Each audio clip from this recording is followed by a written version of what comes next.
ഈ ആനയുടെ ലക്ഷണം എന്ന് പറഞ്ഞാൽ ഒന്നാമതായിട്ട് ധരിക്കേണ്ടത് ആ ആനയുടെ പൊക്കവും വണ്ണവും വലുപ്പവും അനുസരിച്ചിട്ടുള്ള അവയവങ്ങൾ ആനയ്ക്ക് വേണമെന്നാണ്. അത് അധികം കുറവാകരുത്, അത് വളരെ പ്രൊപ്പോർഷനേറ്റ് ആയിട്ട് വരണം എന്നുള്ളതാണ്. പിന്നെ അതിന് പുറമെ ആനയുടെ തുമ്പിയെ പറ്റിയോടത്തോളം പറയാം. ആദ്യം അവിടുന്ന് ഇറങ്ങാം. തുമ്പി എന്ന് പറഞ്ഞാൽ അത് നിലത്ത് ധാരാളം കിടക്കണം. അതിനൊരു പ്രമാണം എന്താ പറഞ്ഞാ ചോദിച്ചാൽ ദ്വിഗുണീകൃത ഹസ്തേന പരിചുംബിത ഭൂതലം എന്നാണ്.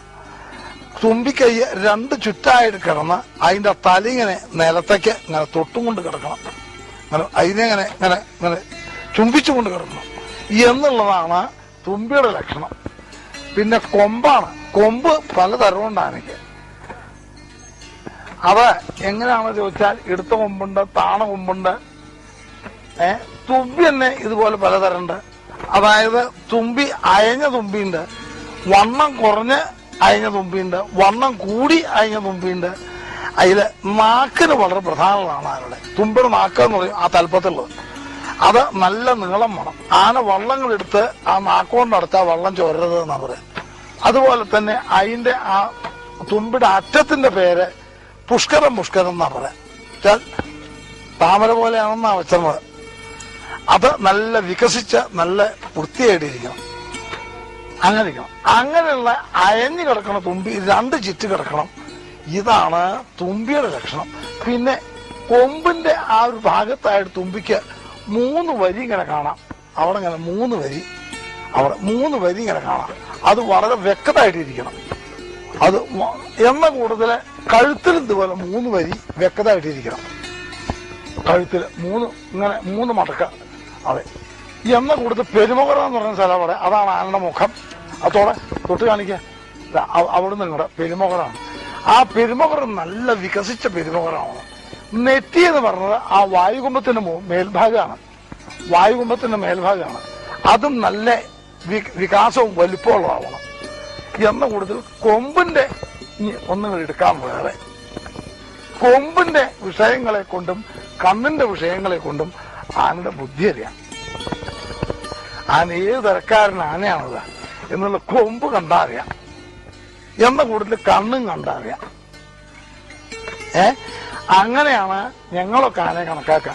കൊമ്പ് ഇടുത്ത കൊമ്പ് പകച്ച് അങ്ങനെ വന്ന ആനകൾ നായകന്മാരാവുന്ന പറയാം.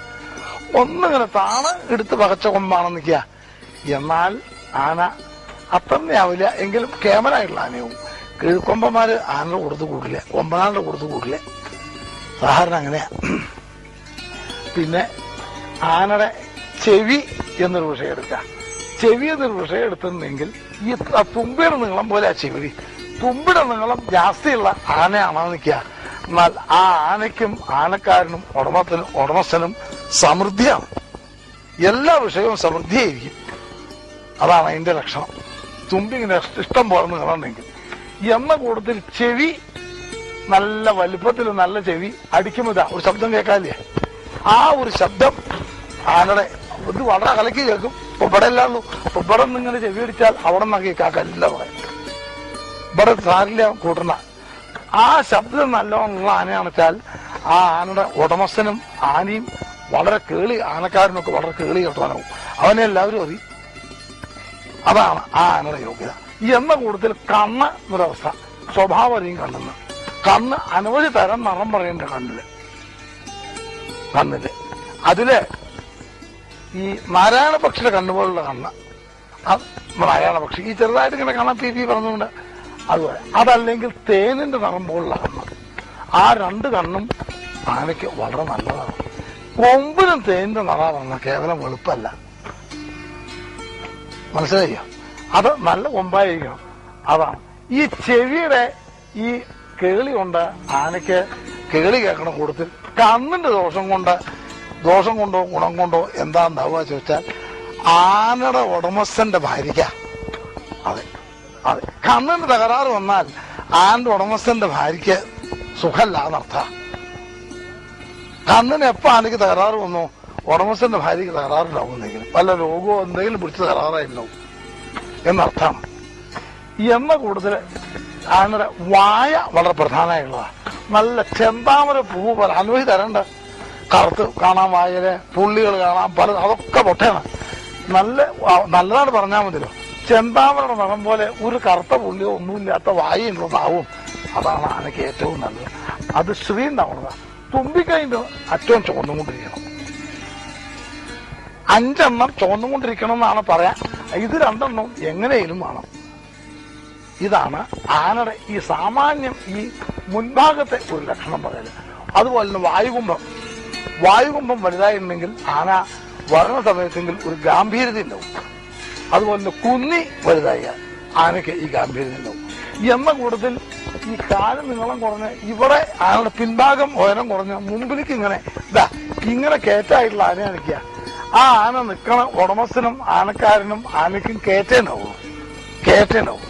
ഇറങ്ങണ്ടയ്ക്ക് വരില്ല. അതാണ് അതിന്റെ ലക്ഷണം. പിന്നെ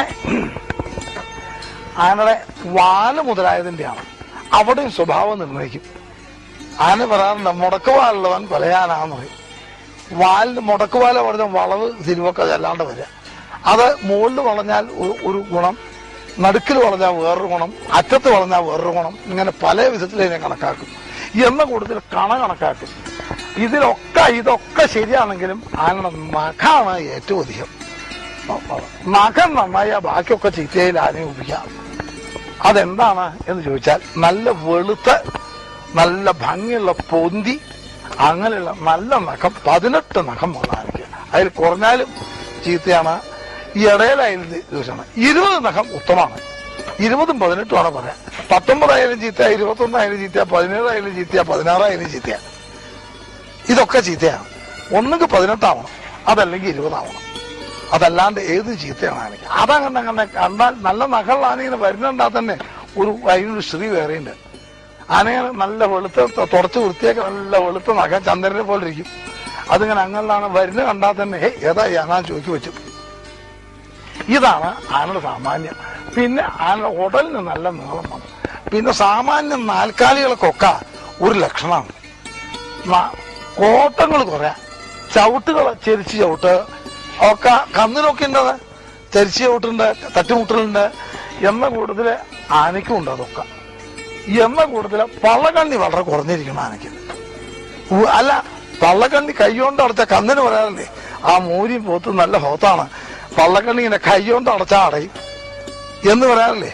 അത് ആനയ്ക്കും ബാധ. ഇങ്ങോട്ട് തൂങ്ങിയുള്ള വയലുണ്ടല്ലോ, അത് ആനയ്ക്ക് പോട്ടെ, വരിഞ്ഞ് കെട്ടി വൃത്തിയാക്കണം. എന്ന കൂട്ടത്തിൽ ആനയുടെ ഈ ഒരു ഭാഗമുണ്ടല്ലോ, ഈ കണട ഭാഗം അവിടെ നല്ലോണം കുണ്ടായിരിക്കണം. കണപ്പാടിന്റെ പിന്നാപ്പുറത്ത് നല്ല മുളച്ചു നിൽക്കണം. കണ മര്യാദ അല്പം നിലമുട്ടരുത്. നല്ല മാന്തളിന് നാമ്പോലിരിക്കണം. അങ്ങനെയുള്ള കണയാണ്. എന്നാൽ സാമാന്യം നല്ല ആനയായിട്ട് കണക്കാക്കണം. പിന്നെ ഈ ആനയുടെ ലക്ഷണം മാതംഗലീലയിൽ പറയുന്നുണ്ട്, ഹസ്ത്യായുർവേദത്തിൽ അധ്യായത്തിൽ വൃത്തിയായിട്ട് പറയുന്നുണ്ട്. Matangalila is a very small book. It has got only 12 chapters. But Hastayurveda is quite different because it has 140 chapters also. It describes the elephant from its evolutional stage from the evolutionary stage up to this day. It describes beautifully well. And it describes the evolution beautifully well. And if a man thoroughly study Hastayurveda, he can have a perfect knowledge about the elephant community. That is and its treatment, its anatomy, its good characters, everything is described beautifully well in that. About marmas also, that is to say, marma means nervous center, supposed to be a nervous center. It is also described beautifully well. It has got 108 nervous centers and 64 centers are used by the Magahots. എന്ന കൂടുതൽ കൊപ്രമ്പ് നമ്പ്യാരുടെ ഒരു ഗ്രന്ഥമുണ്ട്. അതിൽ ഈ ലക്ഷണങ്ങളൊക്കെ പ്രത്യേകിച്ച് എടുത്തു പറയേണ്ടത് ഞാൻ നോക്കിയിട്ടുണ്ട്. ഇങ്ങനെ ആനയുടെ പല ലക്ഷണങ്ങളെയും ആനയ്ക്ക്, കുതിരയ്ക്ക്, പയ്യന്. പക്ഷെ ആനയ്ക്ക് ചുഴിയില്ല, ചുഴി നോക്കാറില്ല.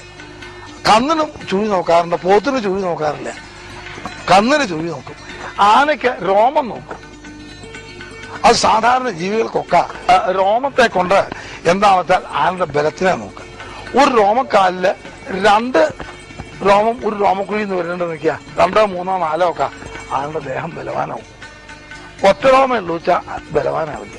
അതാണ് കന്നിനൊക്കെ നോക്കുമ്പോ രോമക്കാല് ശരിയാണോ എന്ന് നോക്കും കന്നിന്റെ. അത് ആ രോമക്കാല് കാണുന്നോണ്ട് കണ്ടറിയാം ഇതിന്റെ രോമക്കാല് ശരിയാണ്, അത് ഈ കന്ന് വാങ്ങാന്ന് പറയാം. ഈ 4 ലക്ഷണം സാമാന്യം ഇതുപോലെയാ. പക്ഷെ അതിൽ പ്രത്യേക ചിലത് ഇല്ല. എന്ന കൂട്ടത്തിൽ ആനയുടെ വാല നല്ല വൃത്തിയായിരുന്നു കണ്ട നിലത്ത് മുട്ടരുത്, അതിന്റെ മുകളിൽ ഇങ്ങനെ നിൽക്കണം, വളവൊന്നും ഇല്ലാണ്ട് വൃത്തിയായിട്ടിരിക്കണം. ഇതൊക്കെയാണ് സാമാന്യം ആനയെ ഒന്ന് നോക്കുക.